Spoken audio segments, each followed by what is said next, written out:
E sempre que a gente vai falar sobre o assunto, né, violência contra a mulher, a gente aborda muito a violência masculina contra a mulher. E eu quero que vocês reflitam, né, chamar todas nós à reflexão da violência de mulher contra a mulher, principalmente nos ambientes profissionais, né, nos ambientes coletivos, em academias, onde a gente convive mais com mulheres. E o outro ponto é a nossa autossabotagem, a nossa violência contra nós mesmas. O quanto nós nos cobramos, o quanto nós nos penitenciamos, o quanto nós temos que ser perfeitas o tempo todo. Foi falado agora há pouco que nós mulheres estudamos mais, nós mulheres trabalhamos mais e nós também mulheres nos cobramos mais. Ele está apoiando o colega. E nós mulheres, a gente vê isso no nosso ambiente de trabalho, uma rivalidade, né? Uma querendo aparecer mais do que a outra, e sempre a gente pode beneficiar nossas colegas, independente de gostar dela ou não, incentivando elas a crescerem. Porque às vezes a gente não quer ocupar aquele posto, mas ela quer. E quando ela cresce, a gente às vezes critica.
Reconhecer que a gente tem um problema e buscar ajuda. E aí, quando você for buscar ajuda, você tem que falar: ó, eu estou querendo ajuda, então eu vou falar e você só concorda, fica quietinho, porque eu só quero falar. Eu quero falar, reclamar de tudo. E você só concorda comigo, quer ninguém discordando comigo, quer ninguém brigando comigo, e dando sem mão nem nada. Eu quero atenção, quero ser acolhida, tá bom? Quando você for pedir ajuda, você já deixa claro que você quer pedir ajuda. Psicólogo, um psiquiatra, né? Nesse sentido, assim, para a gente entender e quando a gente for procurar ajuda. Ah, ótimo, é uma dúvida mesmo. Psiquiatra, a gente vai quando a gente já sabe que a gente tem um diagnóstico e é medicamentoso. Psiquiatra acompanha medicação.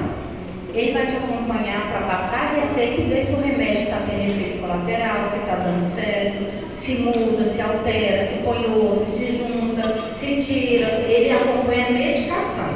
Eles não têm tanto tempo para ouvir, para acompanhar a demanda que vocês têm de emoção e psicológica. O psicólogo não passa medicação. Ele também acompanha os sintomas, ele acompanha se o remédio está dando certo, se está indo bem, mas ele não passa remédio, não passa receita, tá? Não diagnostica, não fala o que você tem. A gente dá a hipótese, mas é o psiquiatra que vai fazer o diagnóstico e te dá o remédio. O psicólogo só acompanha com psicoterapias. Todo mundo precisa de medicamento? Não. Tem alguns casos que só com a psicoterapia já resolve, já é excelente. Às vezes a demanda que essa pessoa tem é só emocional, não precisa de medicamento. Então vai no psicólogo primeiro, o psicólogo vai te orientar, vai te ouvir, vai entender a sua demanda e vai ver se é necessário um psiquiatra, um medicamento sim ou não, tá?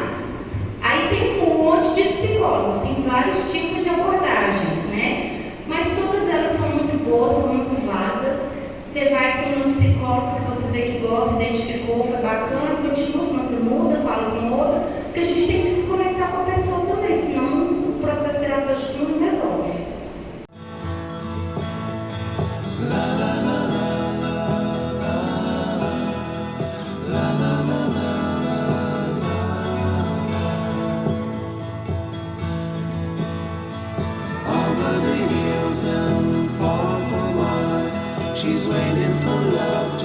E a minha mãe e meu pai, claro, eu aprendi a ler e escrever muito cedo, que isso também é uma realidade nas grandes famílias, né? Seu irmão, sua irmã mais velha vão te ensinar. E eu entrei na faculdade com 15 anos. Decidi fazer educação física, porque também era uma obrigatoriedade na minha casa. Você podia até escolher, mas todo mundo tinha que praticar um esporte. Eu fui atleta de handebol, meus irmãos, tem gente do vôlei, tem gente do taekwondo. Então você tinha o direito a escolher, mas jamais não praticar. Eu tenho um irmão que é gay, que ele sofria, tadinho. Não dava sair, botavam ele no gol, aí botavam ele para não sei o quê. Ele foi para o esporte individual, se deu bem, disputou o campeonato, porque daí para ele era mais fácil, né? Mas não tinha chance, você tinha que ir para um esporte. Que é aquela coisa antiga, né? Daí da sabedoria dos grandes mestres, né? Como São Medicin, isso sempre foi uma realidade na minha casa. E eu fui estudar em Curitiba em 1981. Mulher pode ter conta bancária no Brasil na virada de 78 para 79.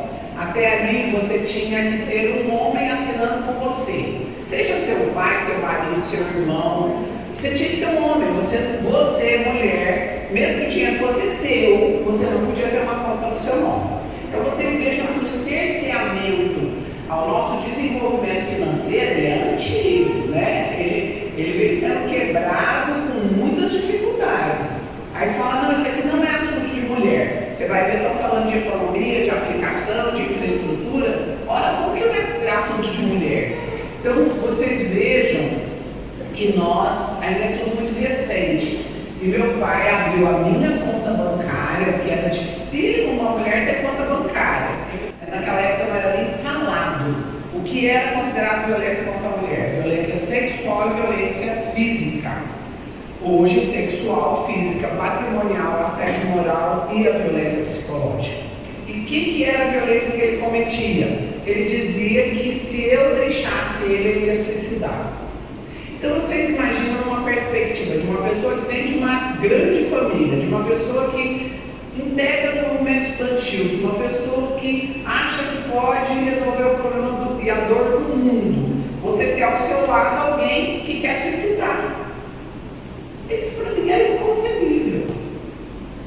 E eu sei hoje, e eu afirmo para vocês, vocês não podem se responsabilizar pela vida de ninguém. Não há nesse mundo amor ou dedicação que faça a responsabilização ser realidade. Não tem, eu não tenho como me responsabilizar pela vida. Né? Na frente da minha casa mora um casal que a filha bem sucedida, CEO da Coca-Cola, ganhava 30 mil reais por qual mês, pulou do 20º, sei lá, nono andar, o filho no colo. Ou seja, é responsabilidade de quem está perto? Não é. Não tem como você resolver se a pessoa não quiser resolver. É o primeiro passo para a solução dessa dor na alma, dessa dor humana, pessoal. A caixa ele trancou a porta, uma das portas. Que foi a hora que eu peguei na porta que estava trancada e comecei a gritar. Meu irmão teve que fazer isso tudo para me socorrer.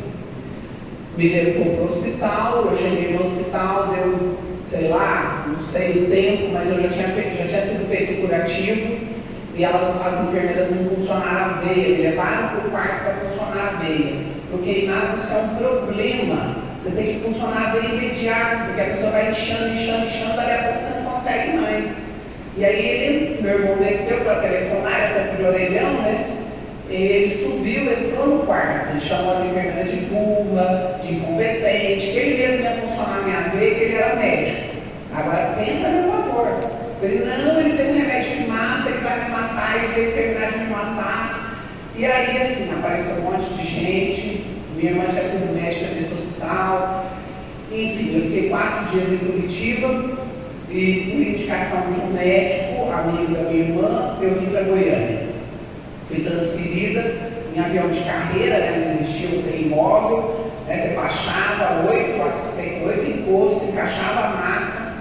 Aí o Diniz e o Gil, meus irmãos, vieram comigo e o médico, o Márcio.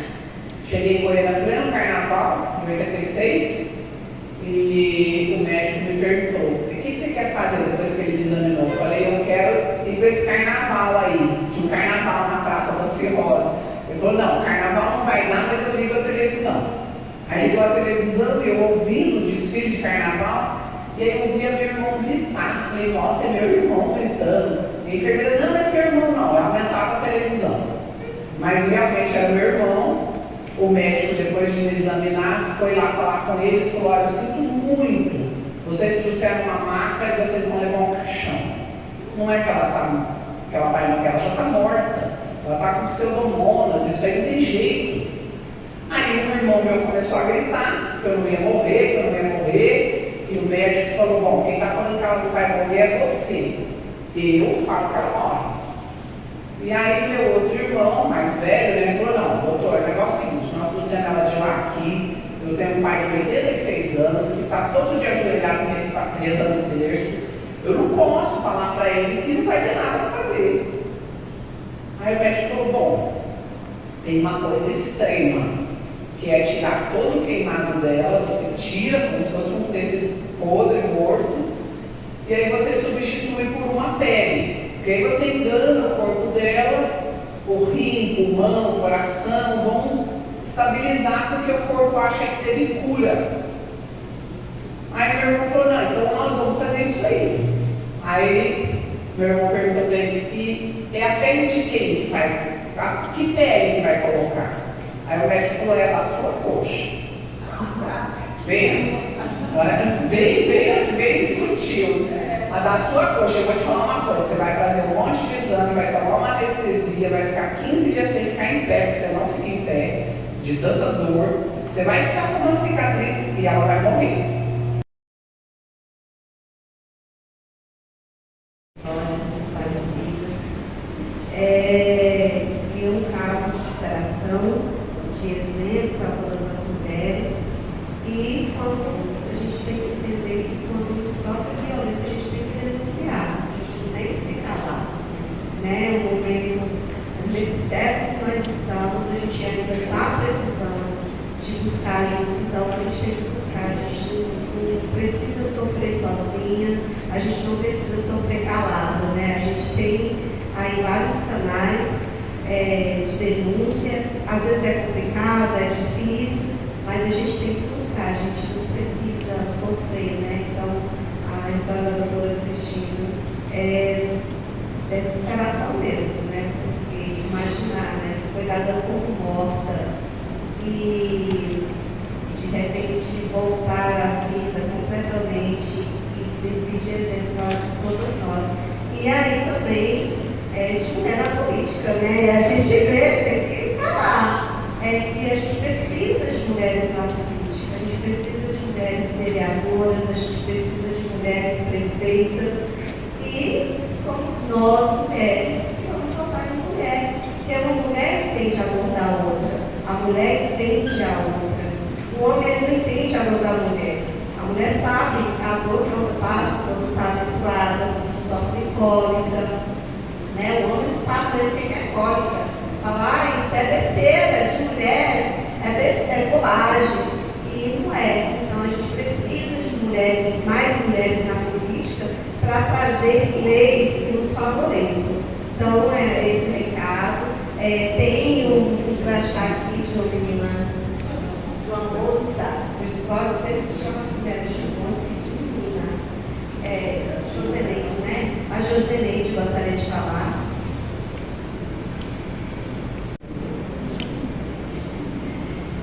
Boa tarde, doutora Cristina. É sempre emocionante ouvir sua história e você é uma resistência, uma própria resistência à dor. Você não deixou sucumbir pela dor, você não deixou sucumbir pelo ódio. Porque quando você fala em perdão, veio em mim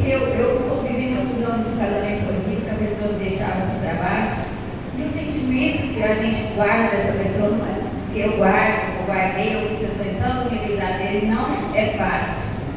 Aí eu queria que você me falasse como é lidar com que você, a gente sabe que você se superou, e você é uma grande mulher, que você transformou toda a sua dor em amor e passar isso para o próximo, porque ela viveu tudo isso para o próximo, porque foi fazer terapia, foi ajudar outras pessoas.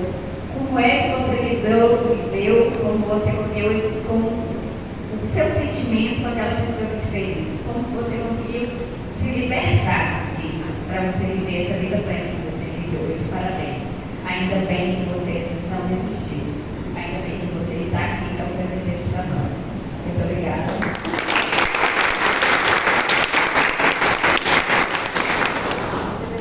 Então, não é fácil não, né, Josineide? Primeiro foi sair de Curitiba, né? Para mim era uma urgência. E é tão engraçado, toda vez que eu ia a Curitiba, eu começava com a minha rinite, né? E aí sempre falando, que é úmido, tem mofo e tal, mas na verdade não era o processo de cura, né? Hoje eu vou, não tenho problema nenhum mais. Então, sair do local, sair da coisa física, isso é fundamental. Tentar sair do ambiente que te coloque em conexão com essa pessoa. Seja uma casa, seja um carro, seja um ambiente de trabalho, você tem que sair desse ambiente. Né? E a terapia, as pessoas veem a terapia como uma coisa da gente. É outra mentira que foram contando tantas vezes que a gente acha que é verdade. Mas se todas as pessoas puderem fazer terapia, só o fato de falar da minha história, eu mesmo vou me tratando, né? Então isso é importantíssimo, é fundamental, terapia em grupo, terapia individual. Eu tive que repetir muito essa história, porque eu fui de programa daqueles boca de cadeia até fantástico, né? Então, falar muitas vezes, você vai compreendendo e fazendo uma aceitação interna, você vai fazendo um tratamento interno, né?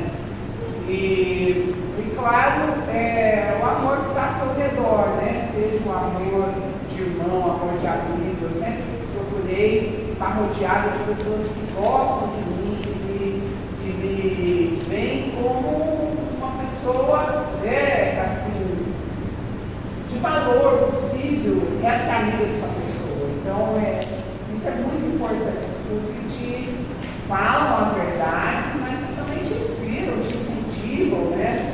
E eu procuro me rodear sempre dessas pessoas. E, claro, Deus, né? Não tem como você viver um processo desse sem fé.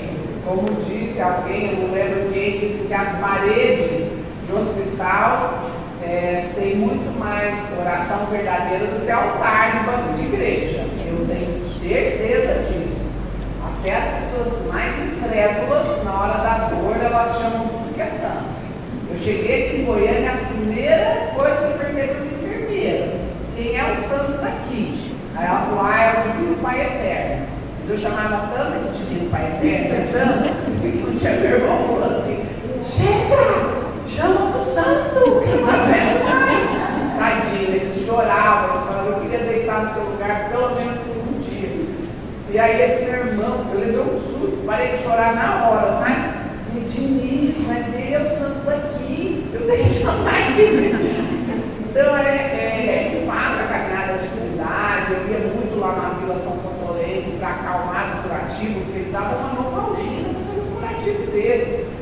Eu ficava em desespero, eles me levavam para andar de carro. Eu ia lá para o Morro do Além, ver a lua nascer, ver o sol se pôr, aí ia lá no São Contolengo, que era bem longe, né? Então, Deus é uma coisa fundamental, né? Você briga com ele, né? Eu fiquei, a discussão da relação foi profunda. Por que isso comigo? E agora na minha vida? O que é isso, né? Tirando satisfação. Mas aí você vai entendendo aos poucos, né? E eu me aproximei muito do Espiritismo, porque é muito difícil você viver um processo desse e achar que é só essa vida, né? E achar que uns se dão tão bem e outros se dão tão mal, né?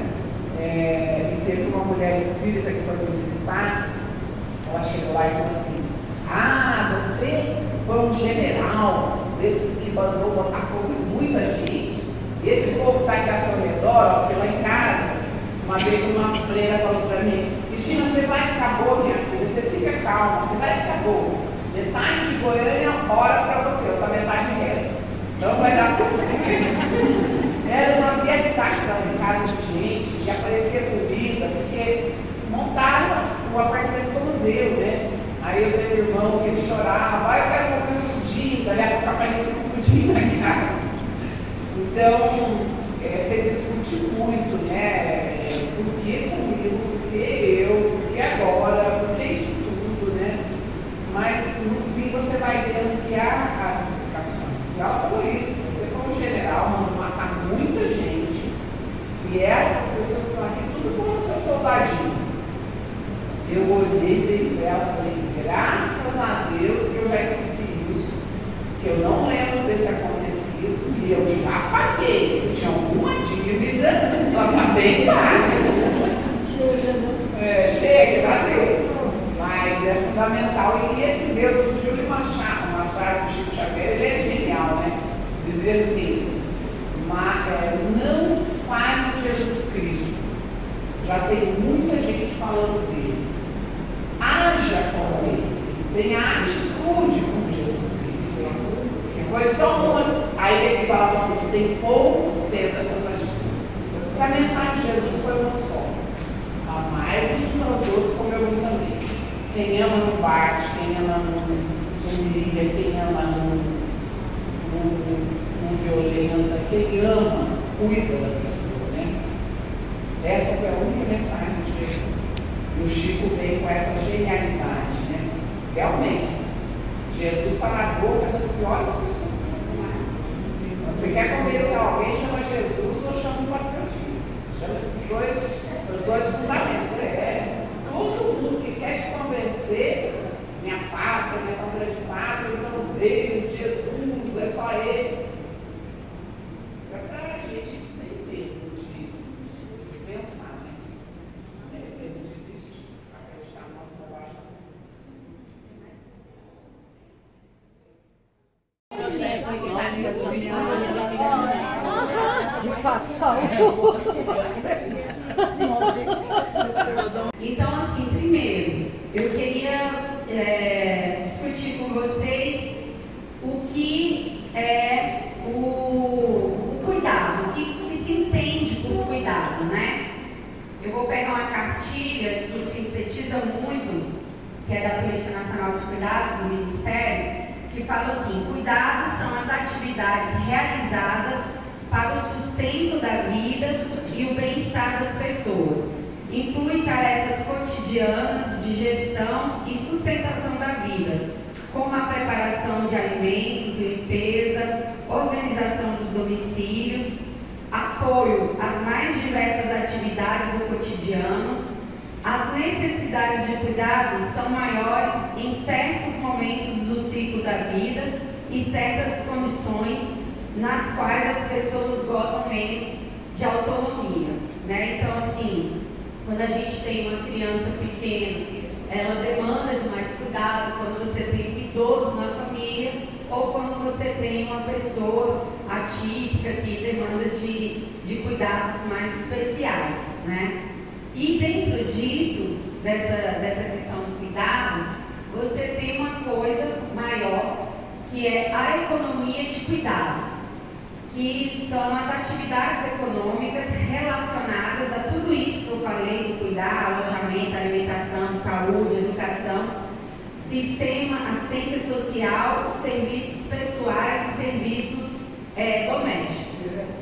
O cuidado, gente, ele pode ser remunerado e não remunerado. Então, se você tem alguém na sua família que necessita de um cuidador e vocês pagam esse cuidador, aí é o trabalho remunerado. Mas se você tem uma pessoa dentro da família que realiza essa atividade, mas não recebe, continua sendo um trabalho, mas não é um trabalho remunerado. E aí, segundo a Fundação Getúlio Vargas, se fosse contabilizar esse trabalho não remunerado, que é o que nós exercemos dentro da nossa casa, né, de organização, de limpeza, tudo isso, alimentação, que seria a reprodução da vida, isso somaria 13% no nosso PIB. É um número muito alto que você traria impactos positivos na economia, porque você estaria remunerando essas pessoas que, por sua vez, estariam, né, fazendo consumo, e isso você conseguiria aí, gerar um impacto positivo na economia. E cerca de 63% de quem realiza esses cuidados, ele é realizado por mulheres. E isso acaba comprometendo o nosso tempo com o nosso autocuidado e a nossa saúde física e nossa saúde mental. Também é uma barreira de acesso, né, ao ensino, porque quantas meninas deixam lá a escola, quantos têm filho porque não tem onde deixar essa criança e abandonam a escola, quantas mulheres deixam de acessar o mercado de trabalho, também por conta dessa responsabilidade do cuidar, e deixam de permanecer. A professora da aula do ventre pela manhã, ela comentou isso, que após ela ter o filho, ela foi dispensada, né? Então, isso aí gera um impacto muito grande, a questão do cuidar na vida das mulheres e meninas.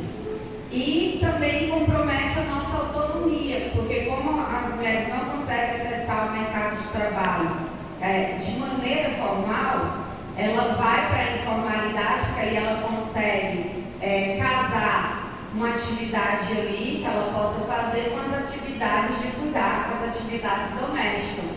E geralmente essas atividades informais são as mais precarizadas. E isso acaba reduzindo a pobreza e as desigualdades que nós temos. Porque nós temos aí 30% de mulheres que estão desempregadas, e a maior queixa dessas mulheres é que elas não estão no mercado de trabalho porque elas têm essa responsabilidade de cuidar de algum membro da sua família. Do efetivo de trabalho.